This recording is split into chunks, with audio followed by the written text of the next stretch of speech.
Yo, yo, yo, what is up, YouTube? BK Brad Kellner. Today is Monday, October 4th, 2021, and we are live.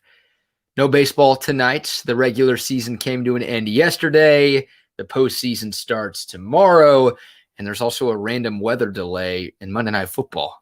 They're playing in a stadium with a roof on it, and yet for some reason there's a lightning delay in LA. So got some time to kill. Figured I'd talk Texas football with y'all, recap the game against TCU, the win against TCU. That's been a rarity for the Longhorns over the last decade.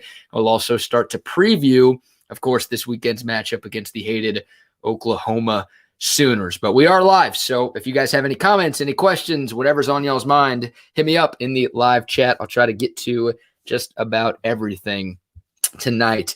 And if you're watching this video after the fact, feel free to comment below, and I'll try to respond to those in a timely manner. So I hope everyone had a great weekend. If you're a Texas fan, you probably did. Look, it wasn't perfect on Saturday in Fort Worth, but you'll take it. I mean, Texas has struggled so much against Gary Patterson since TCU joined the Big 12 that I didn't care how it looked. I just wanted to win. And to me, that was beautiful. That was glorious. They found a way to get it done. That's a game that recent Texas teams lose. Right? You think of the Tom Herman era. You go back to last year, the Iowa State game. Texas had a 10-point lead in the third quarter at home. They blew that one to the Cyclones. They don't make the Big 12 championship game because of it. Tom Herman's not here because of it. Hell, the TCU game in Fort Worth 2 years ago. Texas had a 7-point lead in the third quarter of that game and blew that one. So this is not a game that Texas holds on to in the Tom Herman era. And I don't think they hold on to this. They probably don't have a 12-point lead in the Charlie Strong era. So was it all perfect? Absolutely not. A lot of things to clean up, a lot of things to correct. Of course, you've got your biggest game of the season coming up this weekend. So we need to see some improvements for Texas to have a chance to knock off Oklahoma. But once again, I don't care that it wasn't super pretty. I mean, to me, it was beautiful. To me, it was gorgeous. I loved it. Texas found a way to get a win in Fort Worth in a hostile environment against a team that has given them fits over the last decade. Y'all know this by now. Just Texas's third win against TCU since the Horny Toads joined the Big 12 Conference. And the story of the game is, without question, Bijan Robinson, right? Unbelievable. Far and away the best player on the football field. I thought the two running backs were the best players in the game on Saturday. With Bijan for Texas and Zach Evans for TCU, those guys have been linked together forever, and they will continue to be linked together forever because they were a part of the same recruiting class, that 2020 class. It depends on which outlet you look at, but I think ESPN had Zach Evans ahead of Bijan Robinson. I think 24/7 Sports had Bijan ahead of Zach Evans. Regardless, two of the top running backs in that class, both guys showed out, but Bijan was better and is better, and he's the best player in the country right now, guys. I really think Bijan Robinson is the best player in all of college football right now. Texas does not win that game without number 5. The hashtag don't care got Bijan that came to fruition this weekend. I'll go with another one. Thank God for Bijan. Thank God for Bijan. That guy was spectacular on Saturday. 35 carries, 216 yards. It feels like he breaks at least one tackle every time he gets the rock. Also had a couple of catches as well. Best player on the field on Saturday. It wasn't even close. And my God, if he can give you that every weekend, if he can give you anything close to that every weekend, Texas has a chance, you feel like, to really make a run at this Big 12 title in 2021. For me, I'll be honest, guys, I picked Texas to lose this game last week. And going into the season, I had this game as a loss for Texas just because of the struggles against TCU. And I know Texas was better than TCU going into the game on Saturday, but somehow, some way, the Longhorns always found ways to lose to the Horned Frogs. They didn't do it on Saturday. Sark deserves some credit, but the credit really belongs to Bijan Robinson because that guy was spectacular. Not a great performance at all from Casey Thompson. The wide receivers didn't give you a whole lot. I mean, Texas completed 12 passes on Saturday, and I think 5 of those were to running backs, right? Bijan had 2 catches. I think Keelan had 2 catches, and I think Rojo had a catch. So you didn't get a ton of production from the wide receivers. Casey Thompson, his worst start in his short Texas career. I guess he's only had 2 starts. He was 3 starts now. Clearly worse than he was against Rice or Texas Tech, but he struggled at times. But number 5, feed 5. It's what we wanted to see last year from Tom Herman. And that's what we wanted to see from Sark going into this year, and we saw that on Saturday. Just ride him, man. If it ain't broke, don't fix it. Bijan was far from broke on Saturday. The old DKR thing, dance with what brung you. That's Bijan right there. So he was phenomenal on Saturday. His balance is ridiculous. Everything about him is ridiculous. Once again, I think he's the best player in college football. If the season ended today, does he win the Heisman Trophy? No, but he gets an invite to New York, and Texas has 7 more regular season games left, plus potentially a conference championship. Long way to go for that. But my point is, Bijan has been one of the best players in all of college football, and he's a legitimate Heisman candidate right now. Going into the season, I think some people thought that way. Now I think just about everybody is feeling that way. And with College Game Day in Dallas this weekend, the eyes of the college football world will be on the Cotton Bowl for Texas OU. If Bijan can ball out this weekend, yeah, that's really going to elevate his chances to win the most prestigious trophy in college football. So he's incredible. I don't know what else there is to say about the guy. I'm lucky we have him. We're all lucky we have him. And that game on Saturday is different. If he doesn't play, this entire season is completely different for Texas if they don't have number 5. He's just a spectacular player, and we got to enjoy him while we have him. And I'm so grateful we have him for another year and a half. I don't think we're going to get 4 years out of Bijan, but just getting 2 full seasons, should have been 3. Tom Herman would still be the coach of this football team if he was smart enough to feed 5 last year. You think about the games Texas lost last year. I don't want to give you all PTSD and take that bad trip down memory lane, but I said it in the offseason. A lot of Texas fans said it in the offseason. If Bijan Robinson got the ball more in 2020, Tom Herman would still be the head coach in Austin. I think it's obvious at this point. I mean, Texas's 3 losses were by a combined 13 points. You give Bijan the ball a few more times a game, who knows? Who knows? I feel like Texas is at least playing for the conference championship in 2020, so that's frustrating there. But good on Sark for finding a way to use. It seems obvious. You don't always get it from coaches. It seems obvious to feed your best player, give him the rock, and let him go to work for you. Bijan was that guy. And I think a lot of us were asking for just like 20 touches a game. Well, how about 37 from Bijan on Saturday? And Texas needed every single one of them. The refs were bad for both teams. Yeah, no doubt about it. It's Big 12 refs. I think that's to be expected at this point. They were horrible in this game. No doubt about that. Oklahoma will be a tougher test. That's obvious. Oklahoma's got the best rush defense in the Big 12. I think they're giving up just shy of 80 rush yards a game this season. So I don't expect Bijan to go for 200 plus like he has the last couple of weeks.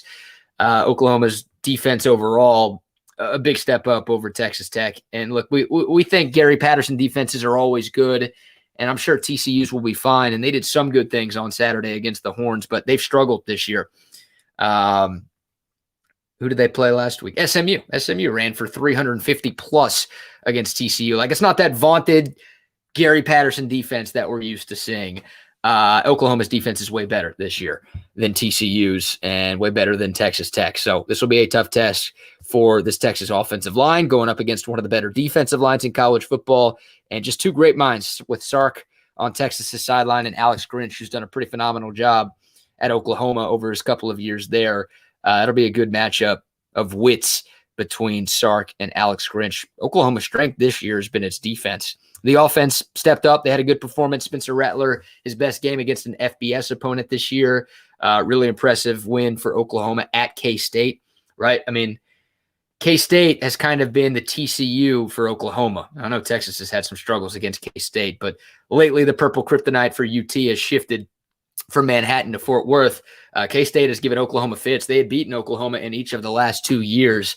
Oklahoma found a way on the road against Skylar Thompson, who I didn't think was going to play, K-State's starting quarterback. Oklahoma went on the road and got a win against a pretty solid K-State football team. So nice performance, the most complete performance for Oklahoma against an FBS team. They beat Western Carolina, I think 76-0 early this year. So obviously that was their best showing, but against real competition, they played pretty well. So Oklahoma's got to have a little bit more confidence going into this matchup. I think it's a 3.5 point line. Doesn't matter what the lines are for this game, guys. You throw them out the window. You throw record, you throw Vegas, you throw everything out the window whenever Texas and OU square off. Anything can happen in this rivalry game. And I think Texas definitely has a shot to upset Oklahoma. And if they do, that'd be huge. And Texas would vault into the top 15 more than likely. They're 21 right now, back in the top 25. But, yeah, you beat a top 10 team. That's going to help a lot. And then Oklahoma State comes to town the following week. Oklahoma State, are they top 10 now? They're 12 right now. Nice win for them over Baylor. So tough sledding for Texas. That was a huge hurdle to get over. The win over TCU, big time. Now you've got the two Oklahoma schools who are the two highest ranked teams in the conference right now. Neither of them have lost. Bryson, the super chat. Appreciate the love, my man. That's awesome. Thank you very much for the support of this channel. Appreciate you stopping by. Sino, you play in person. Which game were you at? Worst team in the Riley era. I agree with that. I mean, Oklahoma, more often than not, has looked bad this year. They barely beat Tulane in week 1, a one-possession win over Nebraska. They needed that game-winning field goal at the buzzer to beat West Virginia in Norman. No doubt, this is the worst Oklahoma team in the Lincoln Riley era. And I think the biggest difference is, guys, and I'll study Oklahoma more this week, and we'll have more content this week talking about the Sooners. But from the research that I've done and just watching them play through 5 games, they don't have explosivity. Like they don't have the ability to bust a big play whenever they want, like they seemingly have had in Lincoln Riley's previous years, whether it was as a head coach or just as an offensive coordinator when he was there with Stoops. Like Oklahoma has to be methodical on offense. Their O-line's not good enough to give Spencer Rattler enough time to chunk it down the field. They don't have that first-round wide receiver that is going to blow by his defender on every single play. The run game is not as good. Like the explosivity that we're also used to seeing from Lincoln Riley's offenses just hasn't been there for the Sooners through 5 games. And Texas's defense, they haven't been great. And I know they gave up some big plays against Texas Tech late in the game, but for the most part this year, they've done a decent job of keeping things in front of them. Like they haven't given up a ton of massive plays this year, and Oklahoma has not had a bunch of massive plays this year. So Oklahoma's having to be more methodical than they've been in years past. I think that's kind of messing with Spencer Rattler. I think that's why he's been so inconsistent this year too. Just something that no one is used to seeing from that Sooners offense. So yeah, their defense is one of the best it's been under Lincoln Riley, but the offense, no question, it's the worst it's been in the Lincoln Riley era in Norman. West Virginia game, where I said, yeah, I mean, that was a terrible showing for the Oklahoma offense. They gave up 13 points, which that should be enough to win in the Big 12, and it was. But yeah, the offense just, it's not there for the Sooners right now, which is a good thing. I wish OU's offense played like crap against K-State this past weekend, because I'd be feeling a little bit more confidence from a Texas perspective going into this one. But still, more often than not, they've been lackluster on that side of the football this year. OU's defense, yeah, number 1 in the Big 12, only allowing 2.6 yards a carry. Much better front 7 than what Texas has seen in Big 12 play so far with TCU and with Texas Tech. They're awful defensively. Am I going to the game? I think I am, Arthur. I think it's going to happen. Haven't bought my ticket yet, but I think I was able to stumble upon one at a pretty good price. So I'm hoping to be up there. I'm for sure going to be in Dallas. I have to be a part of the atmosphere of the Cotton Bowl on Texas OU Saturday, but I think I'm going to end up splurging for a ticket to get into the game. The best atmosphere in college sports. Can't wait. Can't wait. You going? Y'all going? Hopefully Texas can win. They've lost 3 in a row against Oklahoma. Would love to put an end to that streak. What else is on y'all's mind, guys? Casey Thompson. We could talk about Casey for a little bit. Wasn't great this weekend, but he did make some big plays. 3 third-down conversions with his legs. Nice pass to Jordan Whittington on that deep ball. Arguably the first legit deep ball completion that Texas has had this year. That was nice to see. Wasn't perfect, though, from Casey Thompson. Once again, just 12 completions on Saturday, 12 of 22 for 142 yards, 1 touchdown, 1 interception. Struggled seeing the TCU linebackers at times on Saturday. Once again, Oklahoma's defense is better than TCU's. So you're going to need more from Casey Thompson this weekend. There's no doubt about that. But he did make some big plays despite the stat line not looking good, and despite some inconsistencies from him. He made some important plays in important spots for Texas to get the win on Saturday, and then he just fed Bijan. That's all he really had to do on Saturday. Just give the ball to 5 and let him operate. That was Texas's game plan as that game progressed. I'll give Sark some love and some credit for realizing that. Wasn't perfect for Texas at all on Saturday, but they found a way to get it done. That was not the case for Tom Herman or Charlie Strong or end of Mac Brown against TCU. A lot of 12 personnel on Saturday, too. I think we'll see more of that. We've seen a lot of that this year, but the running game, the identity, the focal point of this offense, Cade Brewer has improved a lot as a blocker. I'll give him credit. He's not Andrew Beck level of blocking by any stretch, but year 5 for him, it's starting to come together as a run blocker. He's been really good, and he's been a big part of Texas's success on the ground over the last few weeks. So I'll give him some love. Jared Wiley improved as well in that facet of the game, and those guys are important. They were important on Saturday. They will be important the rest of the way, no doubt about that. That was good to see. Those guys deserve some love. Hated the injury to Denzel Okafor. Season-ending surgery is the report. I don't know if that's been confirmed by Texas, but that's what I was seeing on Twitter earlier today. So Texas loses a starter on its offensive line, a 6-year guy for Denzel Okafor. Bummer. Feel for him. Next man up, though, for Texas. They've got some depth. They should have some depth on that offensive line. So we'll see what it looks like this weekend. They probably released a depth chart, and I just haven't looked at it yet. My bad on that. I'll try to talk and search at the same time to find what the exact plan is for this offensive line, if Sark has even mentioned it. Yeah, Jared Wiley did miss a block on the play that got Okafor hurt. There's no doubt. He's not perfect there. He's still improving there. But he's getting there. Cade Brewer is the best blocking tight end on this team, though. It's not even close. Not even close. Okay, I'm not seeing the depth chart yet. Okay, what else, guys? Bijan Robinson needs to play more. He's looked good. I would love to see more 21 personnel. Talked about this a lot with Rod B and KD when I was in Austin. I want 2 running backs on the field as often as possible. Like, I don't want that to be a wrinkle in this offense. I want that to be a staple for this offense because you don't have any impact difference makers at tight end in terms of the passing game, and you're pretty shorthanded at wide receiver. Like, Xavier Worthy's been nice, been great, gotten a lot of a true freshman. Love what I've seen from him to this point. Jordan Whittington's a solid player, but outside of that, you don't have a lot at wide receiver. Why not get 2 backs on the field at all times? You know what you've got with Bijan. You know what you've got with Rojo. Bijan Robinson is a threat. He's a gadget guy. He's a guy who can make plays in the passing game too. I would love to see more 21 personnel. Hell, I wouldn't be opposed to getting all 3 of those dudes on the field at certain points in the game. And I think we'll see some wrinkles and some creativity from Sark this weekend against Oklahoma. But yeah, we had questions about wide receiver going into the season. Those guys haven't been as consistently productive as I would like 5 games in.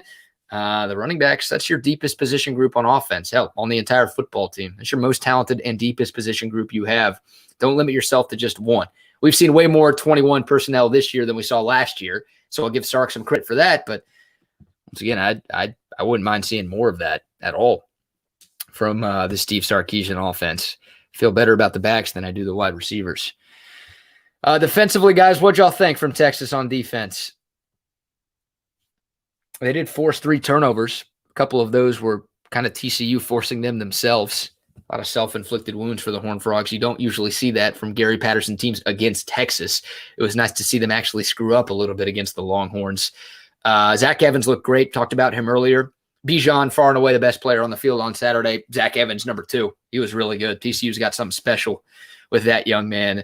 5-star kid. Everybody wanted him. Tumultuous recruitment, off the field issues, but he can play.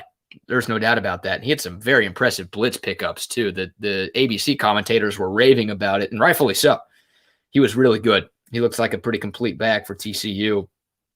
He had some big runs against Texas. The tackling epidemic appears to be back. The linebackers missed a bunch of tackles, guys. I mean, I'm a big Overshown fan. I'm a big Brockermeyer fan. He's been a revelation for this team this year. But they both missed a lot of tackles, especially against Zach Evans. So didn't love that. I thought Darian Dunn did a good job stepping in. A couple of y'all are commenting about Darian Dunn's performance coming in for Josh Thompson. That was good to see. Grad transfer from McNeese State. Got less playing time than I had thought through the first 4 games. Obviously had to play on Saturday because JT was out. But Dunn's been pretty impressive whenever he's been on the field this year. So I'll give him credit for that. Only 182 passing yards on 6.5 yards per attempt for TCU this weekend. So secondary was all right.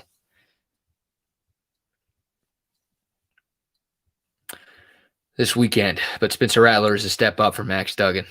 No doubt about that. Even though he hasn't played well this year, he's a better quarterback than Max Duggan is. Anthony Cook. Yeah, nice strip sack, fumble, and recovery by Anthony Cook. Max Duggan never saw him. That was a huge play for Texas. That was a bummer with the offense, right? Like the offense did so much. They didn't take enough advantage of the TCU turnovers. They got a few short fields and had to settle for field goals. Props to Cameron Dicker, who wasn't needed at all against Rice or Texas Tech. Texas needed him in a big way, 4 for 4 on field goals. The first one was a little ugly, doinked it in. They all count the same, but that wasn't the best kick ever from Cameron Dicker. But after that, he was money. And when you win a game by one possession, you need all the points you can get. So Cameron Dicker, kudos to him. Wish his first kickoff went a little longer. A touchback would have been nice there. By the way, guys, I should have opened up the video with this. I said, oh no, about a dozen times watching this game on Saturday. I was actually in Dallas for a wedding. I was watching the game, though, at a buddy's place. And I just let out a bunch of audible oh no's during the game on Saturday, just because I've seen it with Texas and TCU.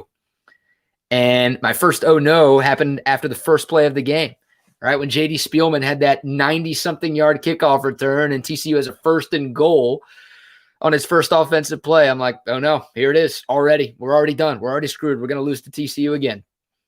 That was an oh no moment. Another big oh no moment was when Texas got stopped on 4th and goal, right? Up 32-20. I loved the decision by Steve Sarkisian, by the way, to go for it. But when Bijan didn't get it, I let out an oh no. And I was like, here's where it all unravels. Here's where it all unwinds. Here's where TCU comes back. They're going to score, and they're going to get a stop on defense. They're going to get the ball back, and they're going to score at the buzzer, and we're going to lose to Gary Patterson again. Thankfully, it didn't happen because of Bijan. Great offensive drive by Texas to kill the last few minutes of clock and prevent TCU from getting that final opportunity. But I love the Sark decision. You've got Bijan Robinson, the best running back in the country, asking him to get a yard or two. It just didn't happen, but I like it. And a field goal there would have taken it from a two-possession game to a 2-possession game. Like, I get it. TCU would have needed a touchdown and a 2-point conversion on that final drive if they had gotten the ball back, but it wasn't a 1-2 possession or a 2-3 possession decision. It was a 2-2 possession. You had a chance to put TCU away with your best freaking player. Give him the ball. Just didn't work. No problem with that decision. You coach to win the game. You don't coach not to lose. Just didn't get it. But when that happened, I'm not going to lie, I was nervous. I thought TCU was about to come back and win. Yeah, I like the decision by Sark there. No doubt about that. Hindsight's 20/20. I get people will criticize it because they didn't get it, but that was the right play for me. Yeah, PTSD from Tom Herman. Marco agreed 100%.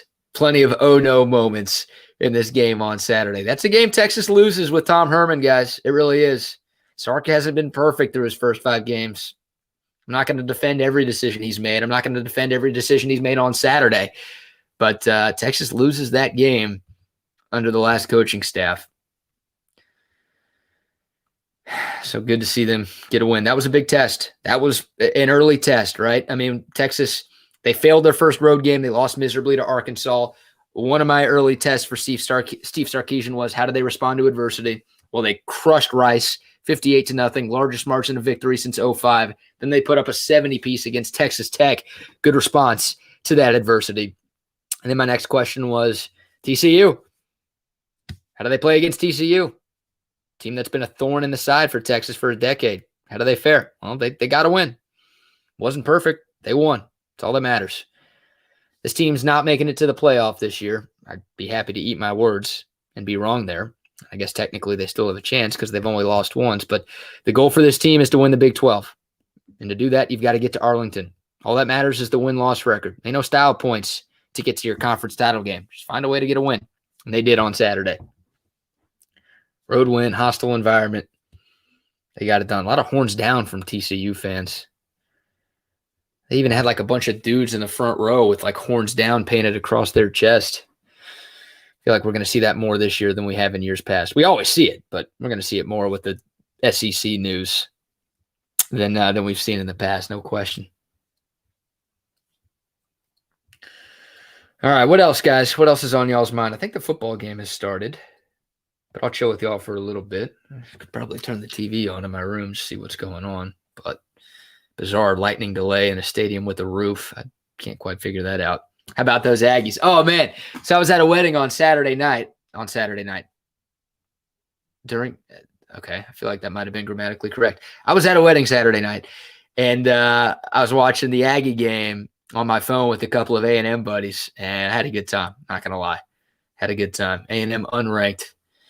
What was supposed to be their best year in decades has already completely fallen off the cliff. It's bad. And they've got Alabama coming to town this weekend.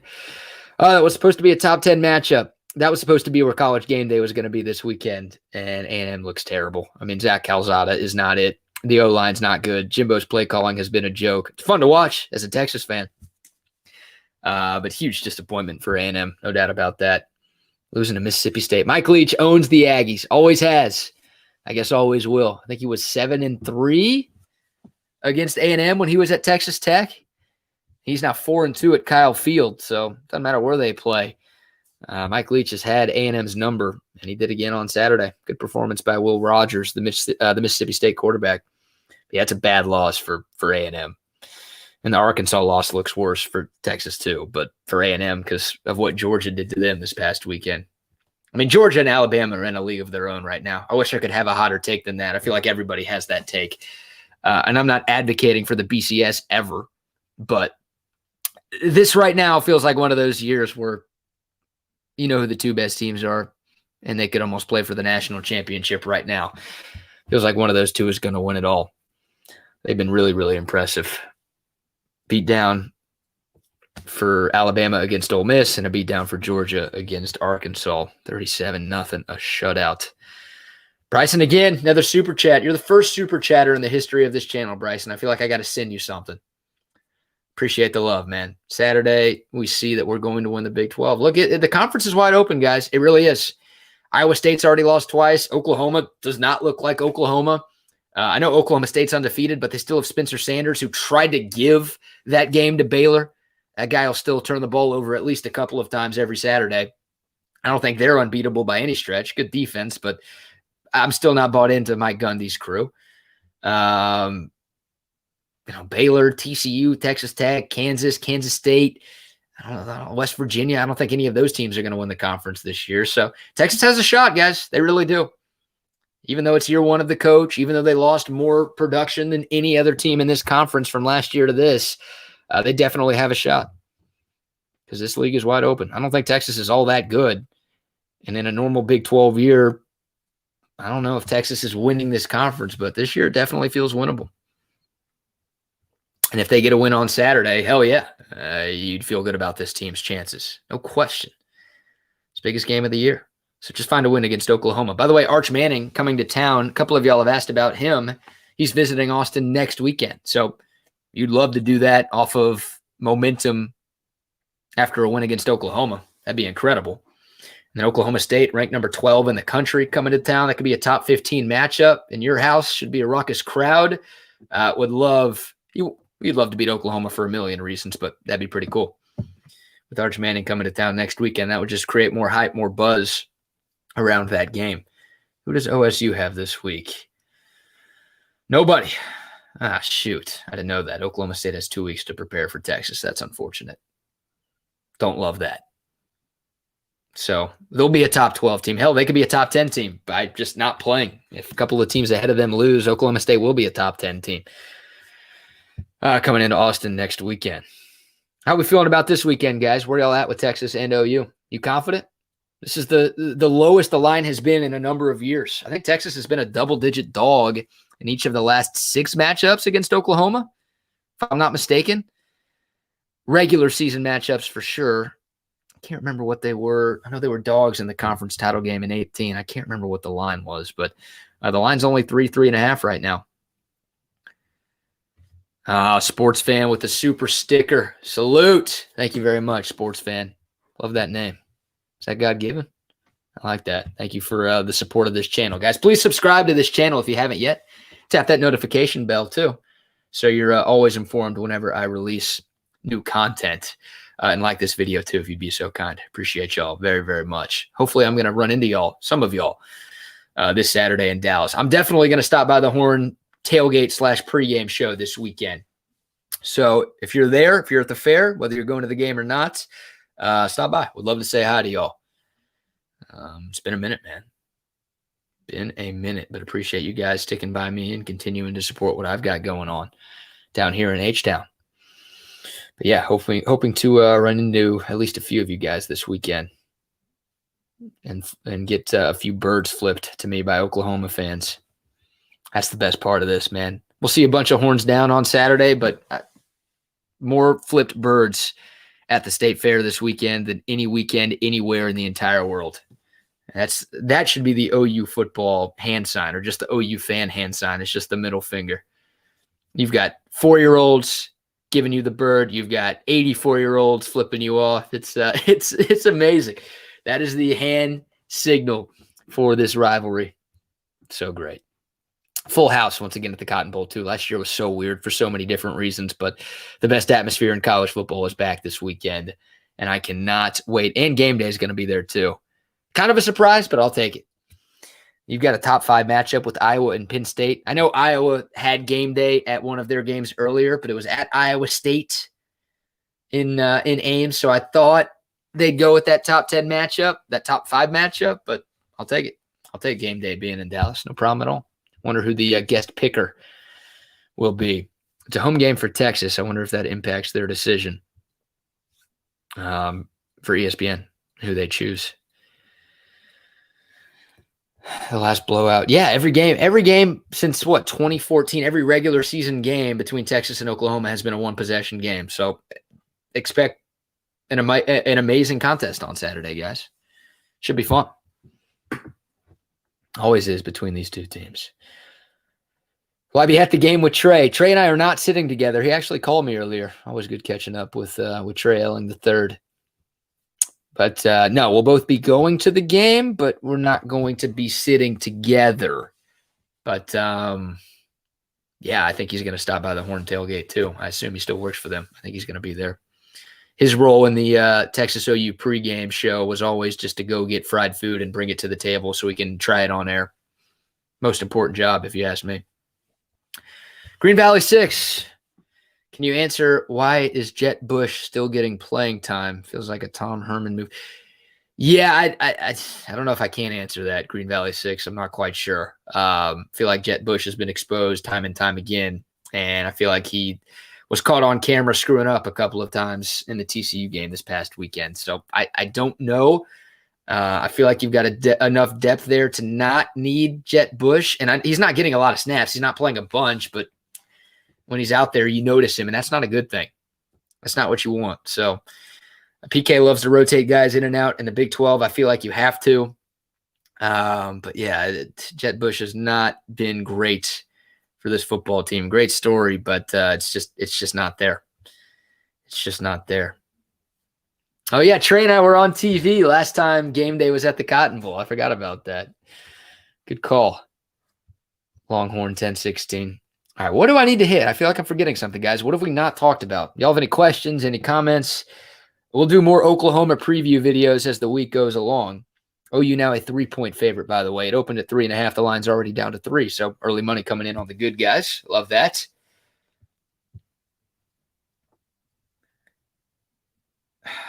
What am I missing from this game on Saturday? I don't know. The corners played well. How sad are the Texans in H-Town? Pretty sad. Oh, man. 40-0. That was a beatdown that the Texans suffered yesterday. Whew. It is rough. They got the Astros down here, though. That's carrying the weight for this city right now because the Texans are awful and the Rockets probably aren't that good. They'll be entertaining with Jalen Green and Şengün and all those cats, but yeah, the Astros carrying the weight for Houston sports right now. No question about that. How do I think Oklahoma's defensive line? That's not the one I meant to click on, but hilarious question, CB. Davis Mills does have a huge neck. It's giraffe-like. It's not quite Mike Glennon, if y'all remember him on Hard Knocks a couple of years ago, or just remember him from playing football. That guy's got the biggest neck I've ever seen. Davis Mills not too far behind, though. That thing is ridiculous. Didn't help much yesterday. How do I think Oklahoma's defensive line matches up against a shuffling Texas O-line? That's going to decide the game, guys. Y'all know my stance on the lines of scrimmage. Like, games at any level of football are won and lost in the lines of scrimmage. You've got to play well in the trenches to have any chance to win in this sport. Like, if Texas's offensive line looks anywhere close to what it did against Arkansas, then they've got no chance because Oklahoma's defensive line is awesome, arguably better than what Arkansas trots out there. I think Phil Steele had Oklahoma's defensive line in his top 5 going into the season. They've got some Sunday players in that front 7 for Oklahoma. So the Texas offensive line has been much better since the Arkansas game. They were very good against Rice. They were awesome against Texas Tech. They were pretty good against TCU. When you rush for 200 plus like Texas did, then you can't criticize them too much. I thought they were all right against TCU, but Oklahoma's defensive line is better than TCU. So that's going to determine the game, guys. I mean, Oklahoma on paper has the advantage. Their D-line against Texas's offensive line. I would also say Texas's D-line on paper has the advantage against Oklahoma's O-line because their group hasn't been that good either. So I don't think this is going to be, and it can't be, a 9-sack game like Oklahoma had against Texas a couple of years ago. But I'm worried about Oklahoma's defensive line making some plays. They've got the number 1 rush defense in the conference right now. They're giving up just 2.6 yards a carry. Now, they haven't seen a running game like Texas is. They have not seen a running back like Bijan, no doubt. And Texas Tech had a top 5 rush defense in the country before they got a load of Bijan. But no, that D-line is good, guys. The D-line is very, very good. And that is going to be the matchup that determines this game on Saturday. No doubt about that. Isaiah Thomas is a beast. Perion Winfrey's very good. Jalen Redmond is very good. Nick Bonino is a stud, kind of an edge guy. But he basically lines up as a defensive lineman a lot. Those guys can all bowl. Those guys are all Sunday players. So that'll be a test. No Denzel Okafor too. Hasn't been great this season, but I assume he was a starter for a reason. So you're down one of your starters up front. Going up against, I think, the best defensive line in the Big 12. It'll be a test for Texas, for sure. For sure. Need a little wishbone formation action. Oh, man, that'd be something. Sark's going to pull out all the stops like this is a game to do it. He knows it. He knows what this game means to Texas fans, to the entire University of Texas. Like, in the standings, ultimately, this one counts the same as any other, but this game means more. You guys know that. For recruiting, for bragging rights, for everything. Everything. So I don't know if we'll see a wishbone, but we're going to see some craziness, I would guess, from Sark and this offensive coaching staff this weekend. Talked about it earlier, Greg. I wouldn't be opposed at all to seeing all 3 of those guys on the field at times. I would love more 21 personnel, 2 backs, 1 tight end. Hell, even some 22 personnel I wouldn't hate with 2 backs and 2 tight ends. That's your deepest position group. That's your most talented position room on the football team. Bijan's awesome. Rojo's a stud. Keelan's a gadget guy, but he can also run between the tackles. Like, get those guys on the field, man. Get the ball in their hands. Appreciate your service, Greg, if that Air Force avatar means you served. How about, very random, this has nothing to do with the Air Force, but how about Instagram and Facebook going down for a few hours today? Urban Meyer was so pissed about what happened to him. He was so mad about his incident that took place over the weekend, and he just didn't want anybody to see it. So he got all of Facebook and Instagram shut down. It's a nice play by Urban Meyer. Guys, got to be in the doghouse. He's sleeping outside. What a moment by that guy. What a first year. What a first month he's had the NFL. When's he taking the USC job? When do the health problems come up? Our wide receivers need to step up. I agree, Victor. They've been pretty inconsistent this year, man. Xavier Worthy, like, he's been better than I thought he'd be through 5 games. So he had 1 catch for 7 yards on Saturday. Like, it's part of adapting to college football. You don't want to rely too much on any true freshman, and he's going to have games where he's not perfect. And some of the better corners in this conference are going to be able to slow him down, and TCU does have some good corners, including that Hodges Tomlinson kid who's one of the best corners in the conference. He's really good. So a rough day for Xavier Worthy. I don't expect that much for him. Now the bar has been raised. Like, I want more than 1 catch for 7 yards from him this weekend and every weekend moving forward. But the guys who have been disappointing, the biggest guy who's been disappointing is Joshua Moore, the leading returning receiver from a year ago. He's got the most experience of any of the starting wide receivers. He's just been very average, and average might be nice for Josh Moore. Pulling up his season stats, 10 catches for 76 yards through 5 games. That's terrible. That is terrible. And I know the quarterback play hasn't been the most consistent at Texas, and we know the run game is the identity for this offense, but 10 catches for Joshua Moore this season. Only averaging 7.6 yards per catch, no touchdowns for, what is he, year 4 for Josh Moore? Would like to see a little bit more out of number 6, no doubt about that. Whittington's been good, inconsistent. I'm just happy he's on the field, happy he stayed healthy. Had a pretty good game on Saturday for Texas, most productive receiver. The nice run after catch on the touchdown, also the deep ball catch. Not a perfect ball from Casey, but Whittington made a play. So, yeah, I agree. Need more from the receivers. And then no Troy O'Meary, who's out again. Are we ever going to see that guy? I saw a mock draft for 2023, and Troy O'Meary was a first rounder in that. And I'm thinking, how? The guy hasn't played a snap yet. How are we projecting him to be a first rounder? The practice reports have been great, but in the words of Allen Iverson, we're talking about practice, man. It sucks that we haven't gotten to see T.O. I mean, this team needs him. This wide receiver room needs him. And if he's half as good as advertised, then he'd be a top 3 receiver on this football team right now. Sucks that he's not there. He's not going to be here till next year. Really could use that guy. Yeah, Marcus Washington, Kelvontae Dixon. Would like more from those guys. I don't think they had a catch. I don't think they were targeted at all. I don't have the snap count in front of me, but I don't even know how much they even played against the Horny Toads. What else is on y'all's mind? I got to eat soon, too. What should I get for dinner? Dinner 1. What are y'all thinking? I got to go pick up something here in a bit. Yeah, Christian Jones did get bullied the entire game. He's been a little disappointing. That was disappointing from him because a lot of people said he was the offensive lineman that we should feel best about going into this season, and he had some struggles. Yeah, the O-line was, what did I say, pretty good on Saturday. They were fantastic, phenomenal against Texas Tech, but they've been very inconsistent, which I guess to be expected with this group, with what we've seen from these Cats over the last few years. Excuse me. Love Kyle Flood. I think he was a great hire. I think it might take some time. Herb Hand did such a bad job coaching and developing these Cats. I was worried that one off season wasn't going to be enough to turn this offensive line into a strength because they were a clear weakness last year. And you lose Sam Cosme, who was the one kind of strength you had up front. Shouldn't say kind of. He was a strength. That guy was really freaking good. But you lost him. Everybody else was pretty bad last year. So I was worried about that group, and they've been inconsistent. Of course, the week 2 debacle was one of the worst offensive line performances I've ever seen.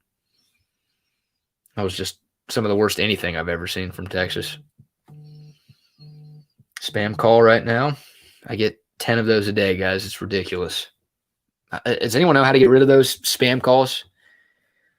I see potential spam on my screen all of the time. What else? Oh, Truth Barbecue. I still haven't had Truth Barbecue yet, guys. I don't know what my problem is. I've heard so many good things. Been to Pinkerton's a couple of times. Shout out G Pinks if you're listening. Big Texas fan. Got a spot in San Antonio, too. Definitely worth the drive. Bryson putting in the call for Joshua Moore to break out this week. 2 deep balls. I'll take it. He's averaging 7.6 yards per catch, so I'd be thrilled with 1 deep ball from him.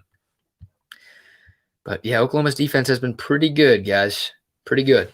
It's been the strength of their football team, believe it or not. Marco, you're the man. Thank you so much, brother. Really appreciate that. That is incredibly kind. Wow, that is awesome. You guys are coming through for me tonight, man. I really appreciate that. Allowing me to continue to create this content on this channel. Means the world. Thank you, guys. Thank you, Marco. That's big time. Love that. Appreciate all you guys, by the way. I love y'all. Thank you all for watching and supporting this channel. Make sure y'all support all of the other UT YouTubers as well. A bunch of good ones out there. All good dudes, too. All great people. Thank you, Marco. Whatever question you've got from now until eternity, I got you, big dog. Victor from Carter Lake, Iowa. Never heard of that city, but thank you for listening, man. Thank you for watching. Appreciate that. Texas fan up in Carter Lake, Iowa. What are you doing, man? What are you doing up there? Maybe it's a nice city, but I feel like I should apologize. Why the neck brace the other day? Yeah, I wore a neck brace on my Houston radio show a couple of weeks ago. Just a bit, CB. All good. I sat at a table with 3, and our desk is like long. So we're not facing each other. It's not like a table. It's just kind of a long desk, and I sit in the middle. So I always have to turn right and left to look at my 2 co-hosts down here. So just a bit acting like my neck was hurting a lot. Thank you for watching, though. Kenny and Ziggy's, one of my favorite places in the entire state. By the way, I don't miss I-35 at all. It's a random sidebar, but CB, you actually tagged me in a tweet earlier today, which is why I'm thinking about it. I don't miss Interstate 35. The drive from Houston to Dallas is longer than Austin to Dallas. Well, it's supposed to be. Google Maps tells you it is. But 45 is way better than 35. But the one thing I don't get on 45 that I do get on 35 is health camp in Waco. Not going to be able to go there this week, driving up to Dallas. Place is magnificent. Far and away the best part of Waco. The only good part of Waco. But Kenny and Ziggy's is a great part of Houston, no doubt. I guess we play at Baylor this year. Do I go to Waco just so I can get health camp? I guess watch the game too. That'd be a big part of that trip. When am I going live with Fanatic Perspective again? That's a good question. Steven and I have reached out to each other multiple times over the last few weeks, and neither one of us is available when the other person is. It's kind of ridiculous at this point. Hopefully soon, though. Love Steven, love Tran. Those guys are awesome. We need to make that happen soon. I'm going to reach out after this video, actually, try to get something going for this week. It's OU week. OU hate week. 8-23 in Oklahoma still sucks. I think Trey's getting – I shouldn't be promoting these guys are my friends. I think Chad and Trey are getting Bob Stoops on this week. I might be getting them on the show here in Houston, too. I'll keep you all posted there. Bob Stoops now with FS1. Appreciate the love, Robert. Yeah, don't get to talk as much horns on the air down here in H-Town. We still talk some, for sure. We'll talk a lot this week with Texas OU coming up, but I got to fill my vice on this YouTube channel, guys. This is where I talk most of my Longhorns these days. Oh, man, what else? Adolfo, appreciate you stopping by. We'll go for a few minutes here. Should turn my TV on. My remote's too far away. I don't want to get up. We got some legit coaching. Yeah, once again, I've said it a couple of times. If you've been watching from the start, sorry if you're hearing me say this again, but I know some of y'all jump in and out. Texas does not win that game with Tom Herman or Charlie Strong. It wasn't a perfect game plan at all. I didn't love every decision that Sark made on Saturday, but he was a big part of why Texas won. And it seems Captain Obvious, but not every coach in the country would just feed Bijan the way Sark did.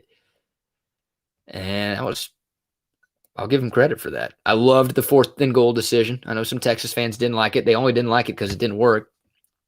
Didn't hate the play call. Didn't hate the decision at all. Just TCU made a play. The Texas offensive line got pushed back.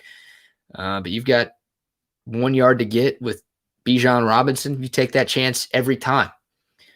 Would have put the game away. Taking it from a 2-possession game to a 3-possession game with 10 minutes or so left? It was the right move.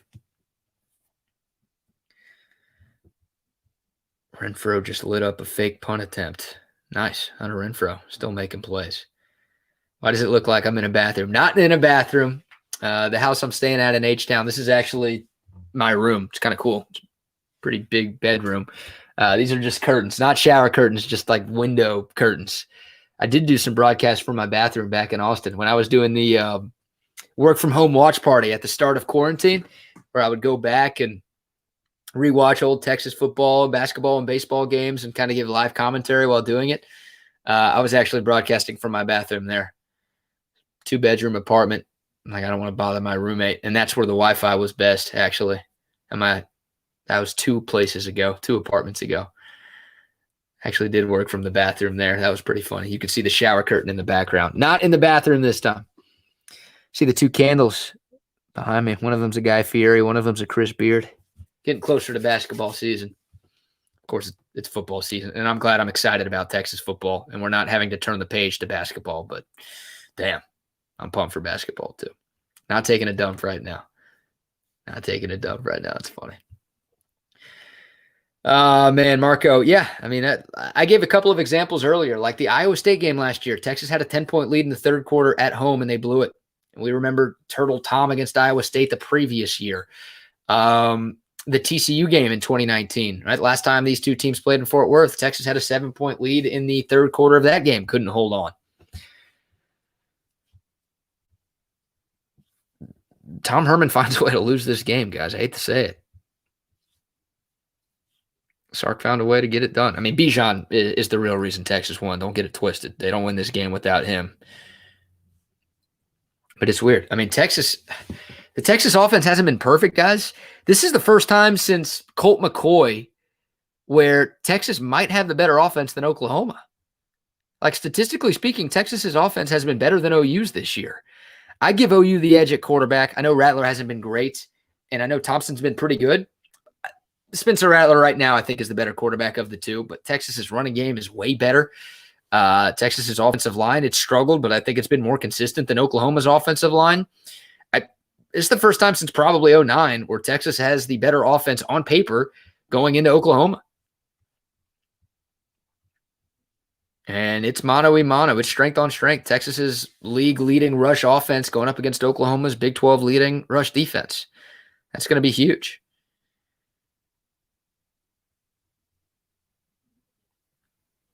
I'm trying to think what else I'm missing. What else do I want to talk about? You got to give some love to Anthony Cook, by the way. I know a couple of y'all have commented about him. I think we talked about him a little bit, but he's playing at an all-conference level, guys. It took a long-ass time for Anthony Cook to figure it out. 5-star kid out of the Houston area. I had high expectations for him for years. Didn't click until right now. I'll give PK some love too, right? I think Pete Kwiatkowski probably deserves some credit for this. I can't call it a rejuvenation because he hasn't been that good ever at Texas. A juvenation, a breakout campaign for Anthony Cook, who it's his last year in Austin, playing for money at this point. I think he's been an all Big 12 type of player at this point. 5 games in, still plenty of time to go, but he's been pretty good, man. And once again, that strip sack fumble was a game changer for Texas on Saturday. A little surprised. Like, I kind of assumed Adam Mora was going to be the guy in that nickel spot, and Cook got the job, and he's ran with it. He's been a big part of this team. Trying to think what else. Kyle Flood deserves some love. No doubt. This O-line's gotten better since that Arkansas game for sure. Not as good against TCU as they were against Texas Tech, but night and day better against the Horned Frogs than Fayetteville. For sure. Special teams have been better. Yeah, I mean, special teams outside of the huge return that TCU had to open up the game on Saturday. Jeff Banks is earning his paycheck. Tight ends have been better too overall. The blocking's been better, especially. You're still not getting a ton out of the passing game from those tight ends. I think that was to be expected. Jared Wiley had a really good game against Rice. Yeah, unfortunately, though, you just don't have an impact player at tight end right now. Jadavion Sanders will be that guy, I think. But he's still learning the position, playing the position for the first time. BJ Foster has been pretty solid this year. Yeah, he's been pretty solid.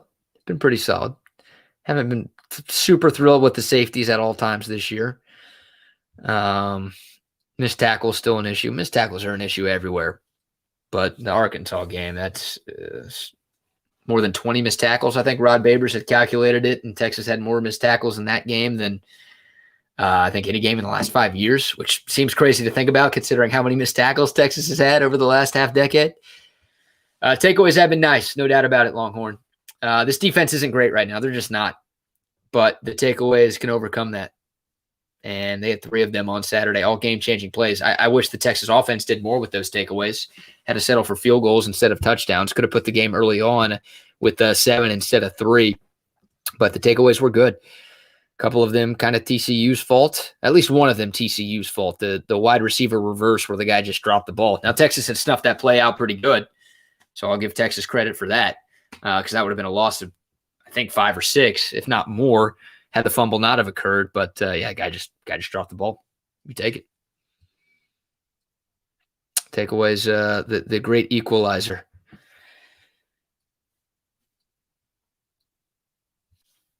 I would love a good showing from this defensive line this weekend. That would be nice. Who do I have going to the World Series this year? Good question, Seth. Picking the Astros, not just because I work down here now, but I think the Astros are the best team in the American League. NL feels like Dodgers should be the favorite. That'd be awesome if we got that again. Astros Dodgers Part 2. Not that there were any big storylines from the first time they met in the World Series, right? That's probably my pick right now. Not super contrarian there. Random baseball question. Has he discussed his prediction for the Red River Shootout yet? Are you talking about me? I've not. I'll do that later this week. I've got some Oklahoma film study to do, and just some Oklahoma research to do in general. Early prognostication. I mean, I can't act like saying it's going to be close as a bold prediction because this game is close every year. I mean, I like Texas's chances, guys. I really do. I like Texas's chances. They're going to have the best player on the field on Saturday with Bijan. With that dude, you feel like you've got a shot to beat just about anybody. Definitely in this conference. I'm not talking about Alabama or Georgia or anything like that. But in this conference, with that guy, you've got a shot to beat anyone. So you're going to need more from Casey Thompson. No question. I would love to clean up the missed tackles a little bit, but I think Texas has as good of a chance to win this game against Oklahoma as they've had in years. And even bad Texas teams, or at least far inferior on paper Texas teams, have found ways to beat Oklahoma in the last decade. So official pick coming later. Subscribe to this channel if you haven't yet. Tap the notification bell too, so you know whenever I release new content. What else? Need Sark to add the option play the Cowboys ran yesterday. Yeah, that was pretty cool. How good does the Cowboys offense look? I would love that. What was that, the handoff to Zeke on 4th down, and then you had Pollard as the option guy? Shoot, steal that play. Get Bijan and Rojo on the field at the same time. Or Bijan and Keelan, or Keelan and Rojo. I mean, just those might be your 3 best skill position players on offense, guys. Obviously, Whittington and Worthy are in that conversation too, but get those guys the rock. Those running backs can make stuff happen. Casey can't throw into triple coverage. Yeah, that interception was awful. Xavier Worthy got held on the play. Like, that should have been a PI, but when you throw into triple coverage, you don't deserve the bailout call. Awful decision by Casey Thompson there. He's had an interception in each of his 3 starts. Didn't matter against Rice. Didn't matter against Tech. Sark actually took the blame, said he called a bad play, and that was 3rd and long, and it was a deep shot to the end zone. I didn't hate it. Plus, Texas was up by 1,000,000 points. But yeah, now 3 picks in 3 games. And Oklahoma's the best team you played in this stretch, so you got to be careful with the rock. Turnovers will be key in this game, no doubt. Bold prediction. Maybe some sarcasm with the bold, but I still like it. Turnovers are always key. Y'all know that. Kyle with the 26-23 projection. Yeah, drop y'all score projections too. What do y'all think is going to happen this weekend? As I scroll through my checklist, making sure I've talked about everything I want to talk about. Probably wrap up here in a couple of minutes. Around the Big 12, do we need to go around the Big 12? This conference is wide open. We talked about that earlier. Iowa State killed Kansas. Kansas is bad. Breaking news. Iowa State at K-State. We've got Farmageddon coming up. I think that's next week, though. I think it's a bye week for Iowa State before that. Curious what the tiers look like, guys. I mean, we all thought, I shouldn't speak for y'all, but most people thought that like Oklahoma and Iowa State were kind of in a tier of their own in the Big 12 this year. Iowa State's lost twice. They're unranked right now. Oklahoma hasn't looked as good as people expected them to look. So the tier 1, I don't know if Iowa State's even in it, but I think there's probably more than 2 teams at this point. I don't even know. Like, we might just need to skip tier 1 and just start with tier 2 with this league right now. No legit playoff teams in this conference. Maybe someone gets in with 1 or 0 losses. And there's a lot of teams losing across college football right now. So there could be an opportunity, even though the Big 12 sucks. Like, if there is a 1-loss Big 12 champion, there's a good opportunity that they'll get into the playoffs. So there's still some teams that have a shot.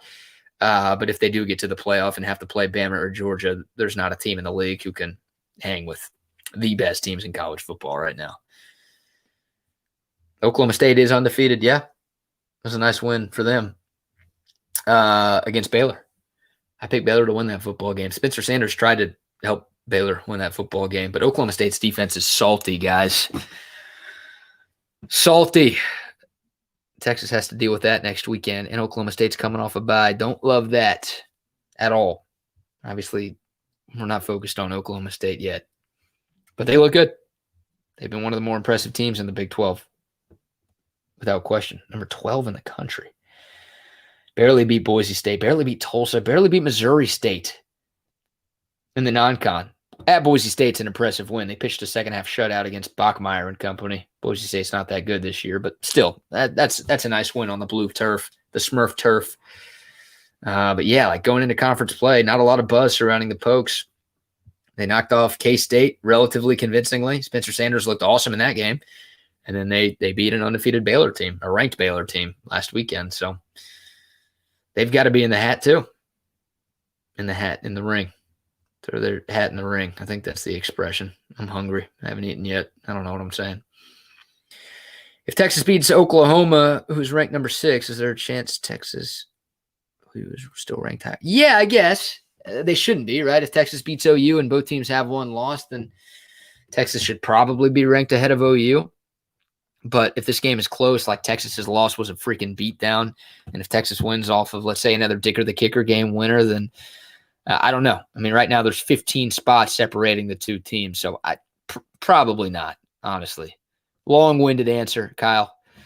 Unless it's a beatdown in Texas's favor, I would think Oklahoma's going to be ranked ahead of Texas. If you're bothered by that, I totally understand. I would be a little bit too. Wish we had a bye after this game. Yeah, that'd be nice. Or bye going into this game. That would be nice. But yeah, tough stretch. The toughest stretch of the season for Texas. We knew it going into the year. I mean, I don't know if we knew how good Oklahoma State was going to be, but like I think most people figured that the at TCU, Oklahoma, and Oklahoma State stretch was like the toughest in-conference play for this team. Now you've got at Baylor and at Iowa State after that, so that's you can throw those two games in there as well. Like this part of conference play is tough for Texas. I don't know why I said that. I don't remember what the comment was that led me to say that. Oh, I wish we had a bye after this game. Yeah, you've got a bye after Oklahoma State going into Baylor. But, yeah, if I could move the bye, I would too. Ohio State is ahead of Oregon right now on the rankings. Good point. And Oregon beat Ohio State relatively handily. What a S show by Oregon, man. Losing to Stanford on the last play of the game. They blew that. Texas basketball talk's coming, guys. Right around the corner. Not gonna do it during OU week, though. But we'll get to some Texas basketball stuff soon. I can't wait to see what the AP preseason top 25 looks like and how high Texas is ranked. Tons of reasons for optimism for Texas hoops under Chris Beard. Can't freaking wait. All right, guys. I think that's it. We've gone for over an hour. Didn't realize that. Haven't checked my timer, but the response has been great. A ton of y'all have been watching this from the jump, so I really appreciate that. Thank y'all for stopping by. And thank you to the super chatters, Marco and Bryson. Appreciate that, guys. That's unbelievably kind of y'all. Can't thank you guys enough. If you're going to the fair this week, come find me. I owe you a beer with 20 state fair tickets. Texas Gonzaga's. Yeah, it's not that early. It's not this week early. But all right, guys, that's going to do it. More content coming this week. We'll do a few recorded videos. We might do another live chat. Hopefully I've got time for another live chat before the week is over. But thank you. Please like this video if you haven't yet. If you're not watching this live and you made it this far, first of all, congrats, kudos. Not congrats. Like, I commend you. That's awesome. Thank you. But comment below. If you have any questions, any comments, any thoughts on the TCU game, on the Oklahoma game, I'll take your score predictions, whatever you got. Would love to hear from y'all. But please like this video, subscribe to this channel, and tap the notification bell. Quick shout out to Last Stand Hats. See the discount code scrolling across the bottom of your screen. BK10, 10% off your purchase of any Last Stand hat. Spoke to Mike Murphy, the owner and founder of Last Stand, has earlier today. Good dude. Definitely support him as well. All right, guys. Appreciate the love. Until next time, y'all stay safe. Y'all stay healthy. And hook 'em. And it's 8:41. And OU still sucks. See y'all soon.